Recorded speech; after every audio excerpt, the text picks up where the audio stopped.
I think you can appreciate this. Deep down inside, what do you need? I mean, deep down inside, what do you really need? Acceptance. So let's make an assumption here. Anything you can be denied, right? Anything you can be denied, you don't really need. A person can live his whole life without acceptance, which proves you don't really need it.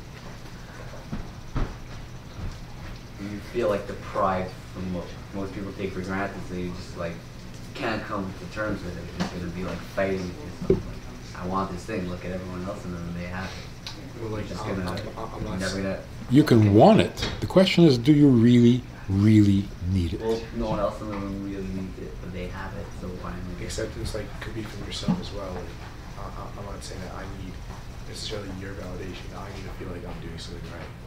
I don't need my father. Like I need to. When I say acceptance, I meant like an awareness of that. Like what I'm doing is what I need to be doing, and I know that. Like say when you get acceptance from someone, you get that like okay, good. So I think in order to live, you need self-acceptance. That's better. It's better. But let's really get down to the ultimate truth.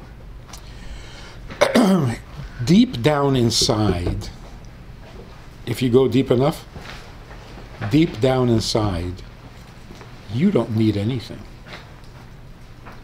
Why do you think you need anything? If you feel needs, you haven't gone deep enough. You just need to breathe. No, you don't. You don't even need that. Like you hear people saying, you know, maybe you've said it yourself. You have this miserable, unhappy kid, and you try to talk to him, and he says, "I don't care. I didn't ask to be born."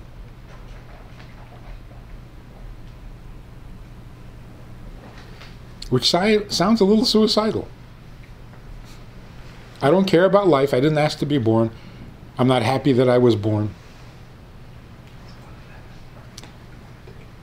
That sounds very depressed, but the truth is,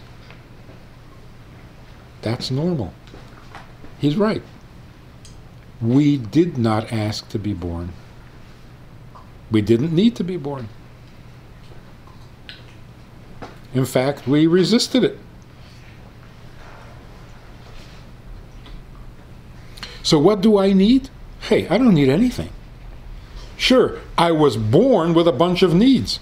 I didn't ask for this. So all the needs I have, I don't need them. Even the need to breathe. Well, thank you very much. I don't want this. Like a guy who's having a hard time breathing. He needs this? He wants this? So let's really get down to the beginning and the real deep part of ourselves. The real me didn't ask to be born. I don't need to be born. I don't need to be here. I don't need anything. Leave me alone. Isn't that true? It's not like I have a bunch of needs and I don't know how to satisfy them. That would be such a cruel joke for God to do to people. The truth is, I didn't need to be born. I didn't ask to be born. I don't need to eat. I don't need to drink. I don't need to breathe. I don't need anything. What am I doing here? The answer is, you're right. You don't need any of this. God needs it. He created you because He needs it. So now the only question left to answer is, what does He need? From me? He needs something from me? Tell me. Because I don't need anything. That's a real chassid. That is a genuine chassid. As far as I'm concerned, I don't need any of this. Leave me alone. Why am I here? Because he needs. Well, if he needs, hey, I'm free. I'm available. So if you really need, then I'm here for you because I don't have any needs. So it's not like my needs are competing with his needs and I'm not sure whose needs I should fulfill. There's no competition. I have no needs. What about the need for love? That's not my need. He created me that way. I didn't do this to myself. And I didn't ask for it. So he creates me with a need to eat. It's his need, not mine. He created me human, with all the human limitations and weaknesses. They're not my limitations. They're his. That's called Ivdu Es Hashem. You don't have any needs, so can you please do the Eibishter a favor and do what he needs? So on the one hand, if I realize I don't have any needs, I'm the happiest person in the world. What have I got to worry about? That's a chassid. The Eibishter does need, well then I devote myself to doing it. That's a chassid. As soon as you start thinking, but I need, you see, you're not seeing clearly. So how did all these chassidim who went through the gulags and the labor camps and the tortures, how did they survive? And they didn't just survive. They came out the other end singing Ufaratzta. What was going on in their head? How do you survive daily, constant torture, threat, uncertainty for 14 years? And then you come home and you sing Ufaratzta? What's going on?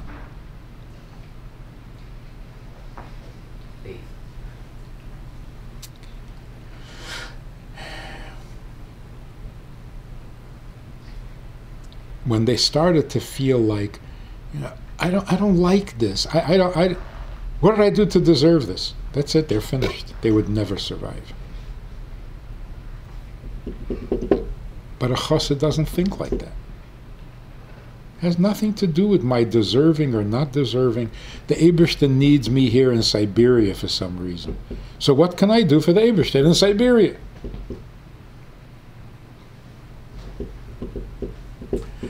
And he needs me to do this without my tefillin. And without matzah on Pesach. But whatever, if he wants, I'm available. That mentality is what kept them alive. It's powerful. If psychology could go deep enough, it doesn't go deep enough. They're all arguing, all the experts in psychology, they're all arguing, what is that very deep need that everybody has that's making them crazy? Is it the need for power? Is it the need for pleasure? Is it the need for control?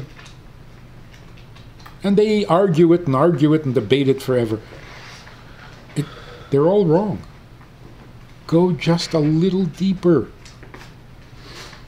and you will realize you don't need anything. You have opportunities. You don't have needs. If we're thinking this way, then what does it mean I don't have an intact family? It means you can make the contribution you were meant to make without an intact family. And in order for you to make that contribution, you needed it. Or God doesn't clutter you with things you don't need. So if you don't need it, you don't get it.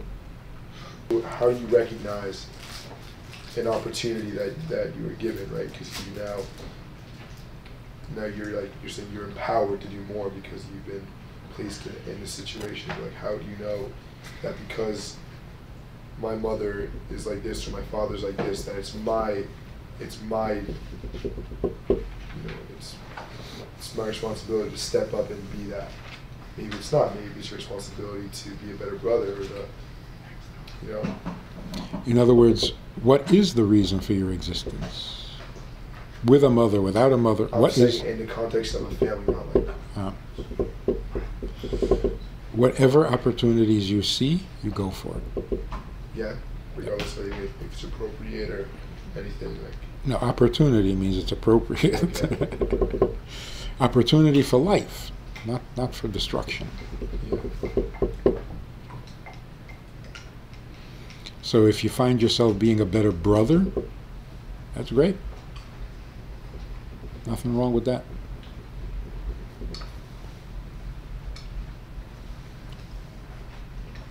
The point is, if you think this way, that whatever is happening to you is exactly what is needed and exactly what is meant to be, then you don't benefit at all from pity.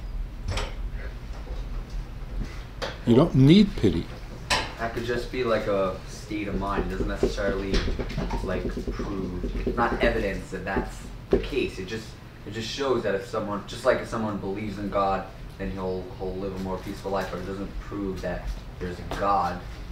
But it's just a state of mind. So you're saying it's just anything, not necessarily divorce. Doesn't apply to anything. Like if you have that state of mind that you feel like you're lacking in certain areas, like I don't need to have all this. It's just I want something that is not necessarily going to help me in life. So I should just like shut it out of the equation. Like I don't need it. It's a very good way to think. And yes, it applies to everything. It's like a universal principle.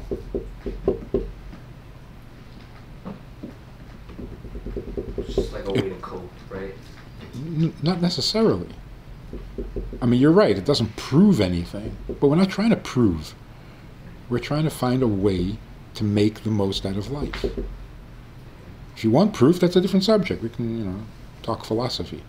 But we're not talking philosophy. We're talking life.